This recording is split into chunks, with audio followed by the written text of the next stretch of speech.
로마서 14장 10절에서 13절까지 보겠습니다. 그런데 내가 어찌하여 내 형제를 판단하느냐? 내가 어찌하여 내 형제를 무시하느냐? 이는 우리가 다 그리스도의 심판석 앞에 설 것이기 때문이라. 이는 기록된 바 주께서 이르시되 내가 살아있음을 두고 말하나니 모든 무릎이 내게 굴복할 것이요 모든 혀가 하나님께 자백하리라 하기 때문이라. 이러므로 우리 각 사람이 자기에 관하여 하나님께 회개 보고를 하리라. 다 같이요. 그러므로 우리가 더 이상 서로를 판단하지 말고 오히려 이것 곧 아무도 자기 형제의 길에 걸림돌이나 넘어질 기회를 두지 않는지를 판단할지니라. 아멘. 자, 여기 10절에 그리스도의 심판석 찾으셨습니까? 오늘 제가 그런 제목으로 여러분에게 말씀드릴게요. 영국의 빅토리 여왕 시대에 가장 유명한 그리스도인 사역자 두 사람을 든다고 한다면 하나는 찰스 스펄전입니다. 찰스 스펄전에 대해서 아십니까? 예. 이분 설교집을 모든 목사님들 서재에는 다 있을 거예요. 제 서재도 있지만 이분 그 설교집이 서재에 없는 목사님은 아마 없을 거라고 제가 생각이 들어요. 그리고 또 한 사람은 누구냐면 조셉 파커라고 하는 분입니다. 이 두 분은 복음을 전하는 아주 위대한 설교자들로 그렇게 알려져 있어요. 그런데 이 사람들은요, 사역 초기에 강단 교류도 했어요. 강단 교류가 뭐예요? 그분을 우리 강단에 초대해서 설교하게 하고 또 내가 그쪽 교회에 가서 그 강단에 서서 설교하기도 하고, 이 강단 교류잖아요. 이런 것까지 했었던 관계죠. 그런데 어떻게 하다가 의견 차이를 보이게 됐어요. 그러니까 의견이 갈라지게 된 거죠. 그러면서 두 사람이 이렇게 갈라서게 됐는데 그게 얼마나 그 당시에 그 영국 사회를 좀 떠들썩하게 했는지 신문에까지 이 스펄전 목사님하고 파커 목사님이 갈라섰다. 신문에까지 보도될 정도였다는 거죠. 그런데 그러면 스펄전 목사는 그러면 어떻게 생각했느냐? 조셉 파커가 극장에 간다고 해서 영적이지 않다. 이렇게 비난을 했어요. 목사가 극장에 가다니. 그래서 비난을 한 거죠.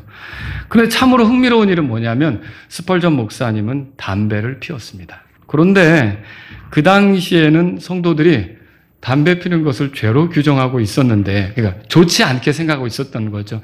그런데도 스펄전 목사님은 그렇게 했던 거죠. 자, 그럼 누가 옳습니까? 예, 똑같죠.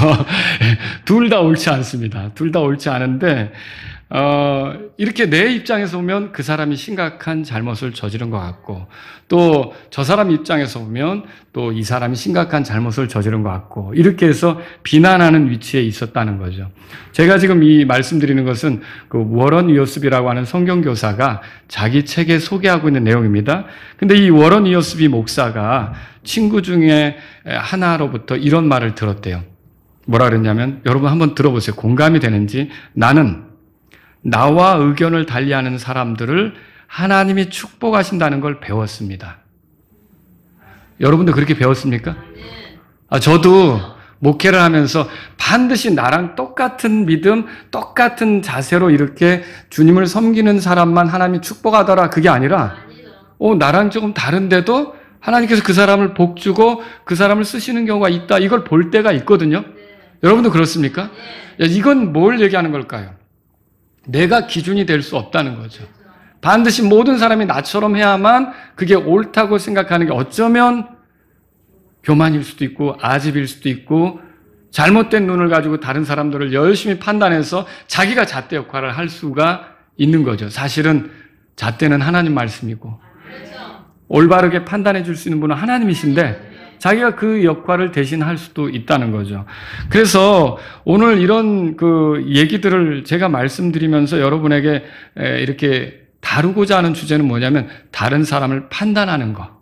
이런 거에 대해서 연속적으로 지난번에 이어서 계속 말씀을 드리려고 하는 건데, 오늘 본문에 보시면요. 10절에 그런데 내가 어찌하여 내 형제를 판단하느냐? 내가 어찌하여 내 형제를 무시하느냐? 그렇게 써 있죠. 여러분 여기 형제, 이 형제는 그리스도인들을 얘기하는 거죠. 내가 어찌 그랬어요? 너는 누구예요 그러면? 너도 그리스도인이죠. 네. 그리스도인인 너가 어떻게 다른 그리스도인을 그렇게 판단하느냐? 그리스도인인 내가 어떻게 다른 그리스도인 형제를 무시하느냐? 지금 그 얘기를 하고 있는 거죠. 여러분, 이게 이제 3절로부터 받아서 온 말인데 3절에 뭐라고 되어 있어요? 먹는 자는 먹지 않는 자를 멸시하지 말고. 이거 둘 다 그리스도인이죠. 먹지 않는 자는 먹는 자를 뭐라고 되어 있어요? 판단하지 말지니. 그러니까 내가 내 생각대로만 하면서 내 생각과 조금 다른 사람을 이렇게 무시하고 이렇게 하는 것에 대해서 조심하라는 거죠. 함부로 그렇게 하면 안 된다는 걸 성경을 통해 보게 되는 거예요. 그럼 왜 형제를 판단하면 안 됩니까? 여기 10절에 보세요. 10절에 그런데 내가 어찌하여 내 형제를 판단하느냐? 내가 어찌하여 내 형제를 무시하느냐? 하고 이는 그렇게 나오죠. 이는 우리가 이렇게 될 것이기 때문이다. 그게 이유예요. 이유. 그러면 우리가 다른 사람을 판단하면 안 되는 이유가 뭘까요? 우리가 그리스도의 심판석에 선다는 거죠. 우리가 다 그리스도의 심판석에 선다는 거예요. 거기서 하나님께로부터 우리가 판단받는 거지. 다른 사람의 종을 우리가 판단하고 이렇게 하는 거 아니라는 거죠. 자, 그래서 저와 여러분들이 오늘 살펴볼 내용이 뭐냐면 그리스도의 심판석이 뭐냐. 그리스도의 심판석에 대해서 오늘 이 말씀을 통해서 여러분이 잘 아는 말씀이에요. 근데 한 번 더 되새겨 본다고 생각하고 우리가 로마서를 다루다 보니까 이 주제가 또 나왔으니 우리가 그리스도의 심판석에 대해서 한번 정리를 해보자는 거죠. 이 본문을 보면 그리스도의 심판석에 대해서 우리가 한 3가지로 정리해 볼 수가 있어요. 첫 번째는 뭐냐면 그리스도의 심판석은 그리스도인이 서는 자리예요. 누가 선다고요? 그리스도인이 서는 거죠. 10절 다 같이 읽습니다. 그런데 내가 어찌하여 내 형제를 판단하느냐? 내가 어찌하여 내 형제를 무시하느냐? 이는 우리가 다 그리스도의 심판석 앞에 설 것이기 때문이라 그랬어요. 여기 우리는 그리스도인입니까? 믿지 않는 사람도 포함하는 겁니까? 믿는 사람이죠? 우리는 그리스도의 심판석에 선다고 해놓고 거기다가 다 그랬어요. 그러면 예외가 있어요? 없어요? 예외가 없어요. 예수님 믿고 구원받은 사람은 결국 이 땅에 살고 나중에 어떻게 되면 그리스도의 심판석에 다 서야 돼요. 그리스도의 심판석에 서는 거죠. 예외가 없다. 그럼 그리스도의 심판석은 뭐냐? 성도들이 서는 자리예요. 믿는 사람들, 구원받은 사람들이 서게 될 자리예요. 자, 이건 언젠가 우리가 그리스도인이라면 다 거기에 가서 서게 된다는 걸 알아야 되는 거죠. 자, 죄인들을 심판하는 자리가 따로 있습니까? 따로 있죠? 그걸 성경은 뭐라 그러냐면 흰 왕자 심판 자리 혹은 백보자 심판 이렇게 얘기하죠. 거기는 죄인들이 서는 거예요. 죄인들이 서서 심판을 받는데 그들은 죽으면 어떻게 되냐면 그 혼이 지옥에서 고통 중에 있다가 대기 상태에 있다가 나중에 이제 때가 되면 어떻게 되냐면 다 일어나서 신왕자 심판석 앞에 서는 거죠. 그때는 자기들의 행한 것에 따라 심판을 받고 다 불호수에 던져지는 거예요. 불호수에 들어가면 영원한 고통을 당하게 되는 거죠. 이 불호수에 들어가서 빠져나올 수가 있습니까? 그때는 이제 늦은 거고요.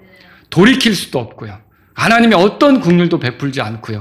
끔찍한 상황 속에서 고통하면서 영원을 보내게 되는 거죠. 그게 흰 왕자의 심판석 혹은 백보자 심판 이렇게 부르는 거예요. 그런데 여러분 그리스도인은 거기에 섭니까? 거기에 심판받기 위해서 여러분이 나가서 어떻게 하지? 나도 이제 저 불호수에 던져지면 어쩌고 해야지? 그렇게 떨면서 섭니까? 그리스도인은 그러지 않아요. 왜 그리스도인은 그러지 않습니까?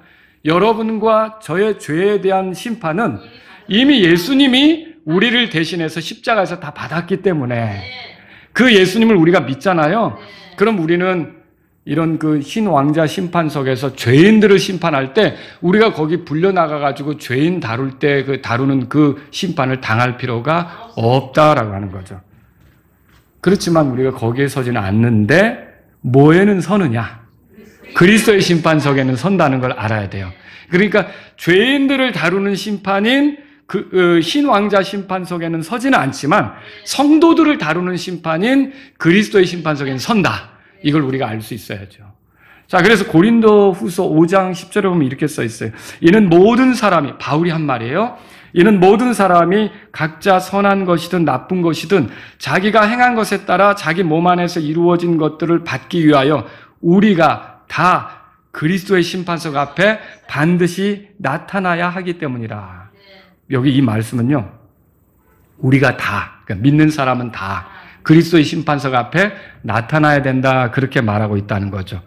또 그것은요, 자기가 행한 것에 따라 심판을 받는 자리다, 그렇게 보여주고 있어요. 그러면 그렇게 행한 것에 따라 받기 위해 선다 그랬어요. 뭘 받을까요? 보상을 받는 거예요. 얼마나 믿음 생활을 잘 했는지, 얼마나 믿음대로 헌신하며 희생하며 손해를 봤는지, 그거에 따라서 그리스도의 심판석에서 주님으로부터 상을 받는 거죠. 우리 성경에는 보상 그렇게 돼 있고, 옛날에 본 성경에는 상급 그렇게 돼 있어요.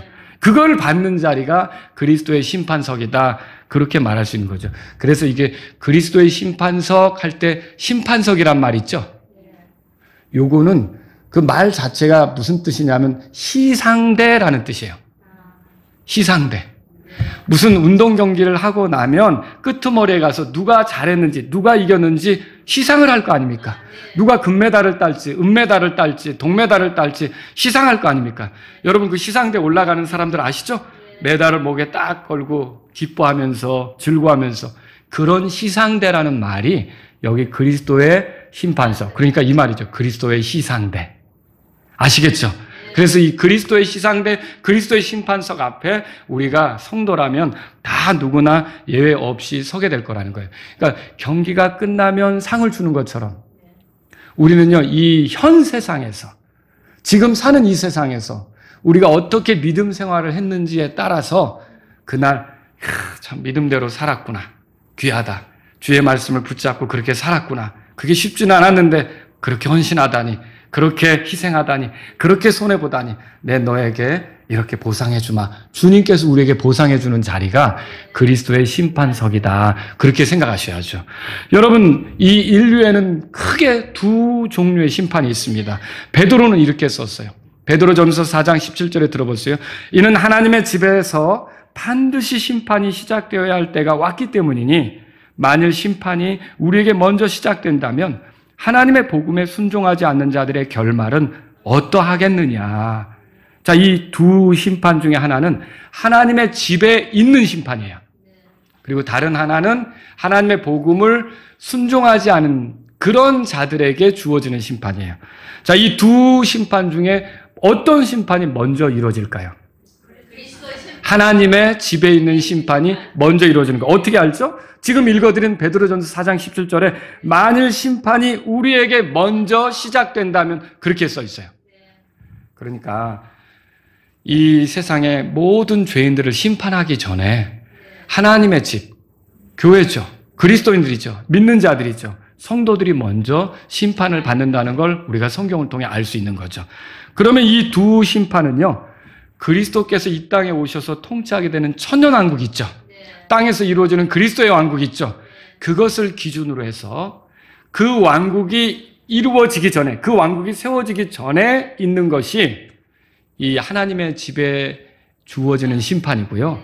이 왕국이 끝날 때쯤, 그 왕국이 끝날 때쯤 주어지는 그 왕국 후에, 왕국이 끝난 후에 주어지는 심판이 복음에 순종하지 않은 사람들이 당하게 될 그런 심판이다, 이렇게 알 수 있는 거죠. 그래서 이 천년왕국 전에 있는 심판이 그리스도의 심판석, 그 심판이고요. 천년왕국 후에 있는 심판이 신왕자 심판석, 그 심판이 된다는 걸 우리가 알 수 있는 거죠. 자, 그 두 심판 중에 그리스도의 심판석은 믿는 자들을 향하는 거예요? 믿지 않는 자들을 향하는 거예요? 믿는 자들을 향하는 거죠. 저와 여러분들은 반드시 예외 없이 거기에 서는 거예요. 빠짐없이 다. 그러면 이제 이 흰 왕자 심판석은 믿는 자들을 향한 심판이에요? 믿지 않는 자들을 향한 심판? 믿지 않는 자들을 향한 심판이다, 이렇게 정리하시면 되죠. 그래서 바울이 데살로니가 후서 1장 8절 9절에 이렇게 썼어요. 들어보세요. 하나님을 알지 못하는 자들과 우리 주 예수 그리스도의 복음에 순종하지 않는 자들에게 타오르는 불로 징벌하시리라. 그들은 주 앞에서 그리고 그분의 권능의 영광에서 떠나 영존한 파멸로 형벌을 받으리라. 여기에 믿지 않는 자들을 향한 심판을 소개하고 있는데 타오르는 불로 징벌한대요. 그러니까 믿지 않는 자들은 궁극적으로 불호수에 던져져서 영원히 고통받게 되는 거죠. 그걸 영존하는 파멸 이렇게 표현했는데 그게 일시적이라는 말이 아니죠. 영원히 가는 거예요. 거기에 들어가면 나올 수가 없는 거죠. 회복이 가능합니까? 회복이 불가능한 거예요. 여러분 거기에 들어가지 않도록 하나님께서 우리를 사랑하셨고 예수님을 보내주셨고 예수님이 우리 죄 때문에 피 흘리셨고 우리를 위해 죽으셨고 묻히셨고 부활하셨고 지금은 하늘에 계셔서 우리가 그 예수님을 믿을 때 우리를 구원해 주신다는 사실이 얼마나 감사합니까? 그래서 저와 여러분들이 구원받은 분들은 감사하셔야 돼요.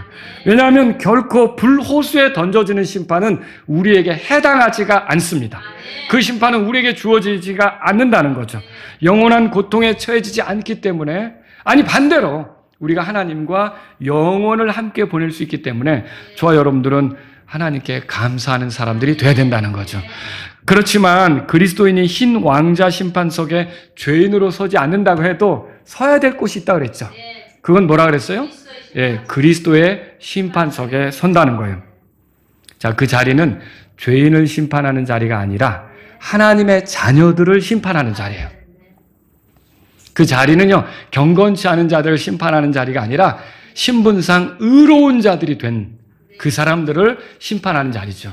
그 자리는요, 지옥에서 대기했던 그 혼들을 심판하는 자리가 아니라 하늘에서 주와 함께 있었던 그 위로받는 장소에 있었던 그들을 부활시켜서 결국은 심판하게 될 그런 장소다라고 하는 거죠. 그래서 첫 번째로요, 우리가 그리스도의 심판석이라는 어떻게 생각해야 되냐면 그리스도인이라면 다 서야 하는 자리다. 여러분 그렇게 생각해야 돼요. 두 번째로 말씀드릴게요. 그리스도의 심판석은요, 자백하는 자리예요. 거기 11절 다 같이 읽어보죠. 다 같이 읽습니다.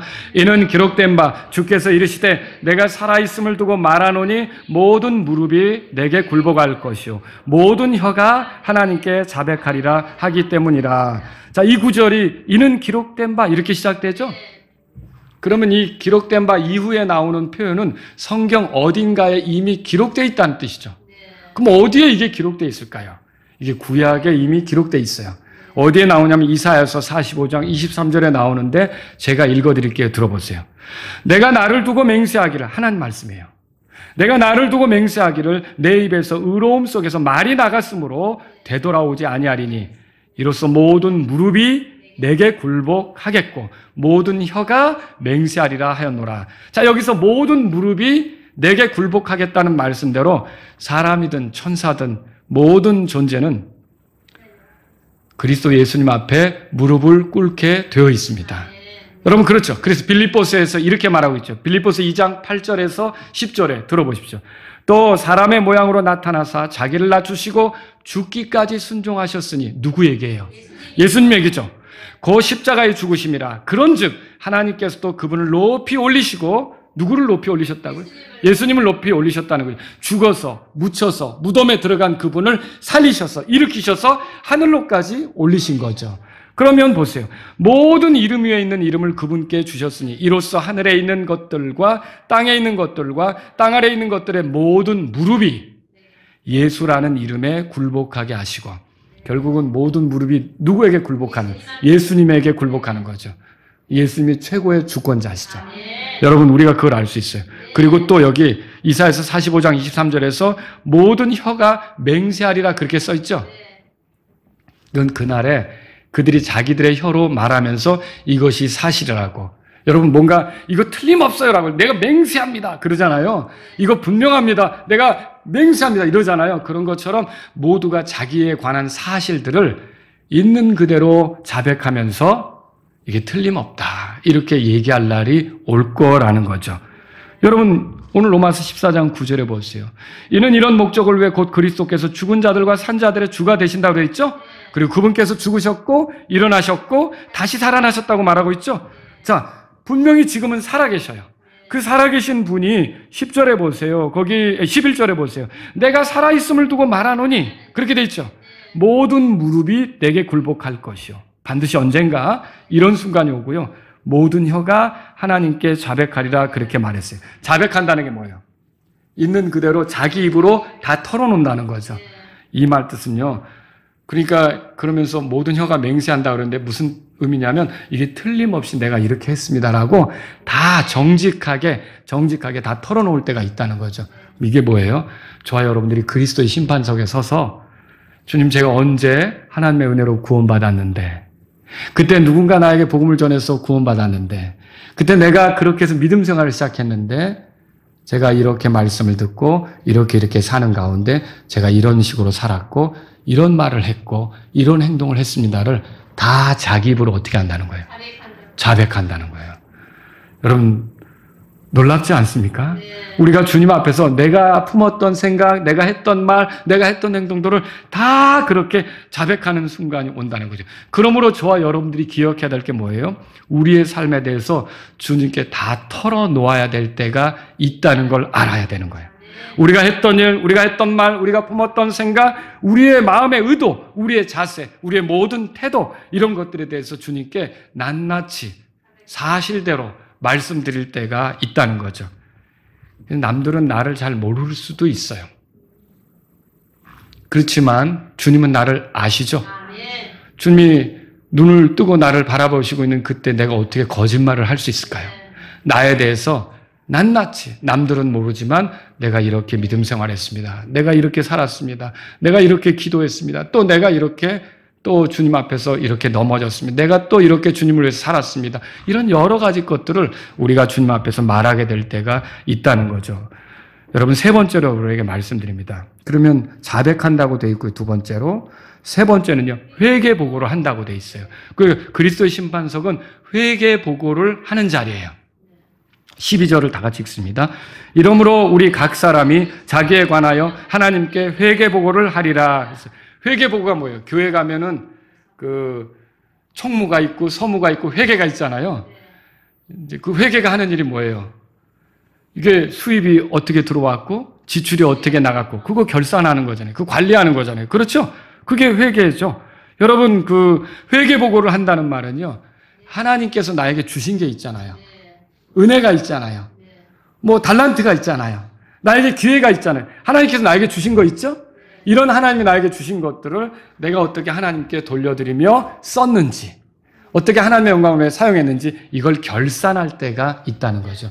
그래서 여기에 회계 보고가 그 영어로 그렇게 돼 있어요. 그 여러분 보시면 어카운트라고 돼 있어요. 이게 은행에서 결산할 때 위에 그 계좌 정리할 때 그렇게 쓰는 표현이죠. 그래서 저와 여러분들이 하나님 앞에서 그렇게 우리의 삶에 대해서 낱낱이 결산할 때가 있다는 것이죠. 회개보고는 우리가 다른 사람에 대해서 하는 겁니까? 하나님, 내가 아는 형제가 있는데요.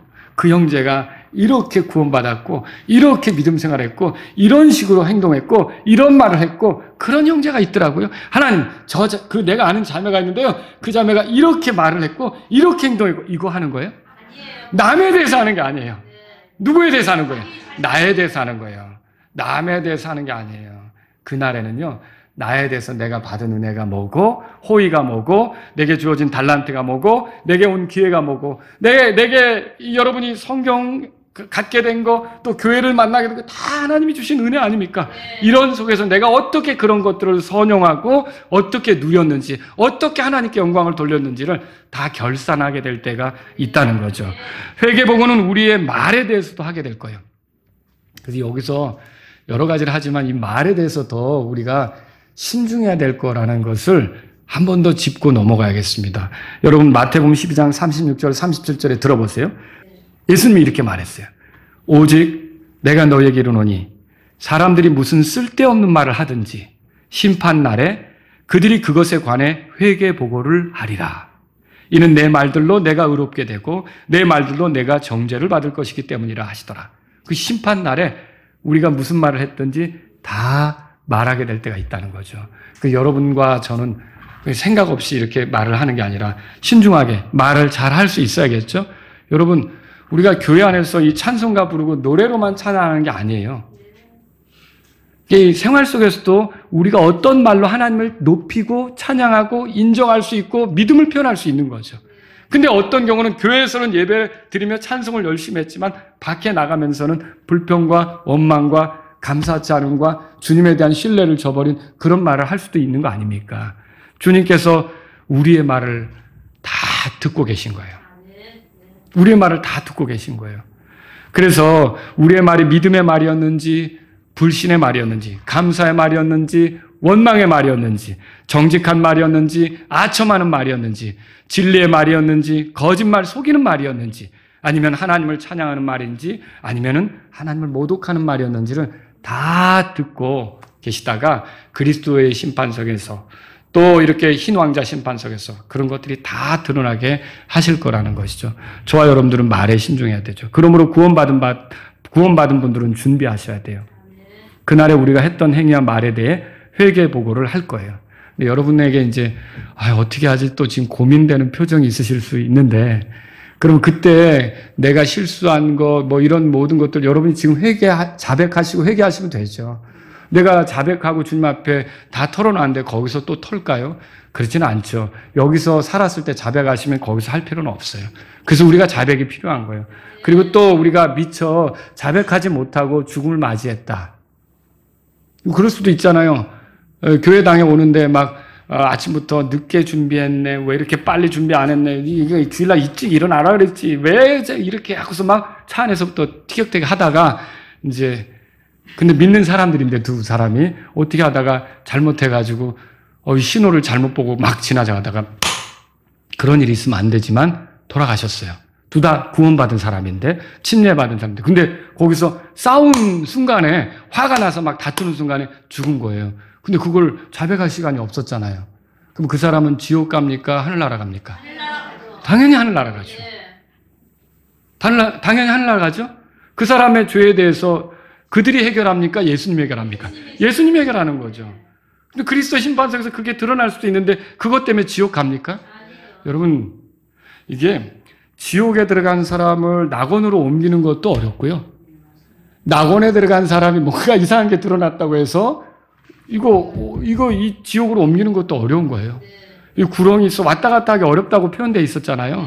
여러분 우리는 이미 예수님의 피로 모든 죄들을 용서받았기 때문에 우리가 그것으로 인해 지옥으로 떨어지거나 그렇지는 않는다는 거죠. 다만 여러분과 제가 시상대에 서느냐, 그러니까 말하자면 보상을 누리느냐, 그 문제를 말할 때는 좀 어려운 일이 될 수 있다는 것이죠. 자, 오늘 저는 여러분에게 그리스도의 심판석에 대해 말씀드렸어요.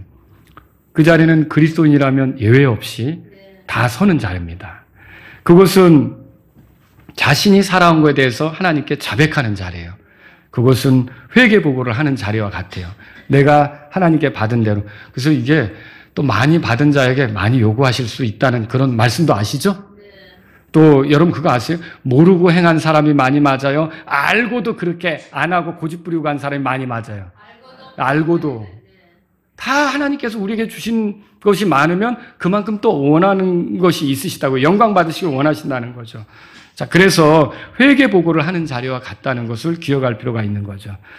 내가 하나님께로부터 받은 좋은 것들을 어떻게 선용했는지, 어떻게 사용했는지 이런 것들을 다 다루게 될 때가 있다는 거죠. 자, 이렇게 그리스도의 심판석이 우리 앞에 놓여 있다면 우리는 어떻게 살아야 될까요? 세 가지 말씀드리고 끝낼게요. 첫째, 다른 형제들에 대한 판단을 멈춰야 되는 거예요. 여러분 보세요. 13절.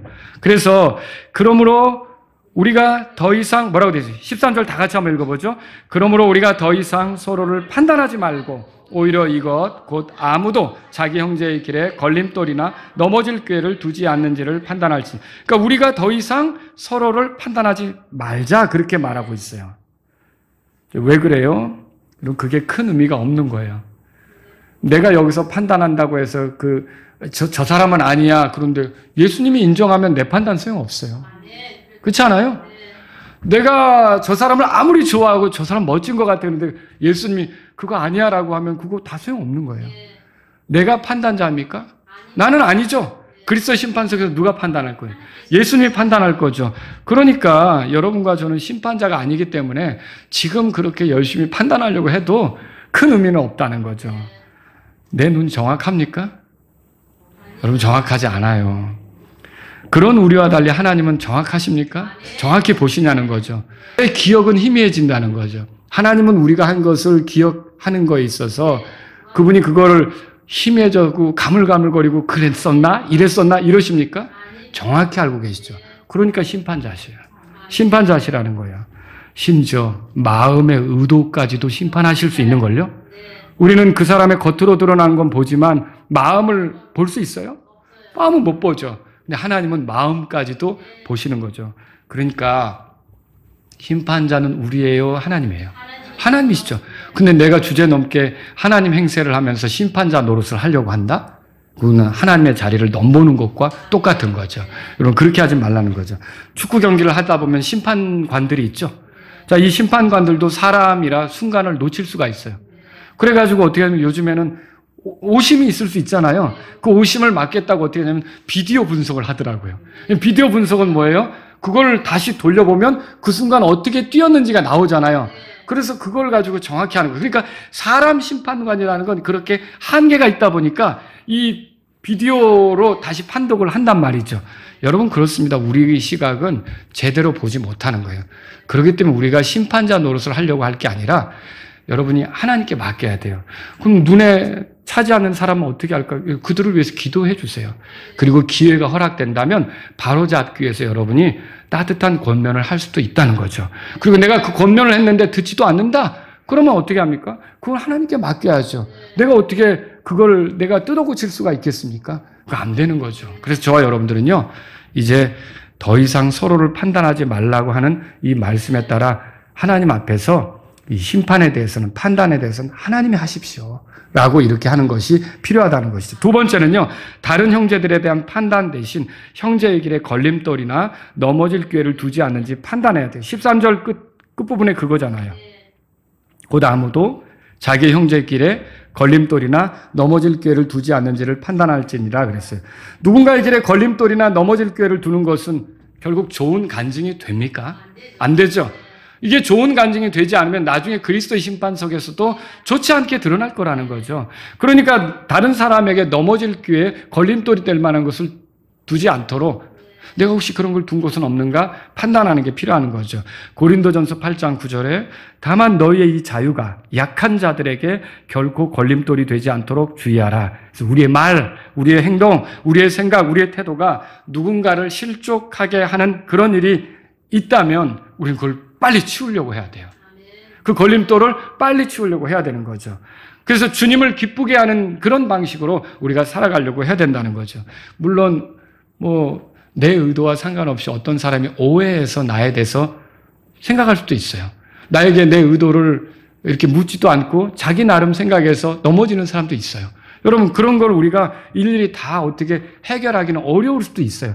그러나 내가 작정하고 누군가에게 걸림돌을 놓는 그런 일은 있어서는 안 되는 거고, 그런 것이 드러났다면 치우려고 해야 되는 거고, 이런 것이 저와 여러분의 삶이어야 된다는 거죠. 세 번째는 뭡니까? 다른 형제들에 대한 판단보다 나를 살피는 일에 집중해야 된다는 거죠. 나와 입장이 다르다고 해서 다른 형제를 무시하는 것은 의미가 없습니다. 다른 이들이 어떠하든지 중요한 것은 나예요. 여러분, 예수님이 베드로에게 내가 날 사랑하느냐 3번 물으셨고, 주님 사랑합니다 대답하니까 내 양들을 먹이라고 그랬죠. 그리고 네가 젊어서는 이렇게 띠띠고 다니지만 나중에는 다른 사람이 너를 띠로 둘러가지고 너 데리고 다닐 거다. 그게 너 결박당해서 죽임당한다는 얘기거든요. 핍박당한다는 얘기거든요.